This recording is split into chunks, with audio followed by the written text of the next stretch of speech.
माझे नाव आहे नवनाथ चंद्रकांत निवगणे, मी शीलचा आहे आणि आमच्या स्मशानभूमीची परिस्थिती ग्रामपंचायतची कृपा आमच्यावर किती आहे हे तुम्ही बघू शकाल। सांगण्याचा तात्पर्य एवढाच आहे की आतापर्यंत खूप पाठपुरावा केला पण कोणी त्याची दखल घेत नाही। परंतु तुम्ही बघू शकाल ही स्मशानभूमी आहे आणि स्मशानभूमी बनवली नाही पण त्याला बसण्याची सोय किती उत्तमाची केली हे तुम्हाला दाखवतो।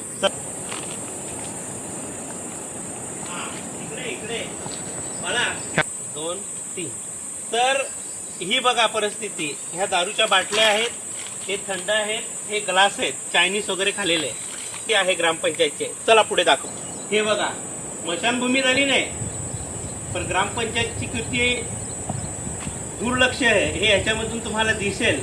स्मशानभूमी झाली नाही पण हे बांधायला ग्रामपंचायतने एवढी घाई केली ती माहिती नाही कशामुळे। चला पुढे दाखवतो। तर हा स्मशानभूमीचा जाणारा रस्ता बघा, स्मशानभूमी दिसत नाहीच आहे, स्मशानभूमी नाही पण जाण्यासाठी रस्ता बघा। ग्रामपंचायतची कृपा किती आमच्यावर चांगली आहे। चला तुम्हाला नवीन होतो। तर ही आताची परिस्थिती स्मशानभूमीची आहे। सांगण्याचं तात्पर्य एवढं आहे का इथे जेवढा अंत्यविधी येतात शीलचे तेवढे इथे केले जातात।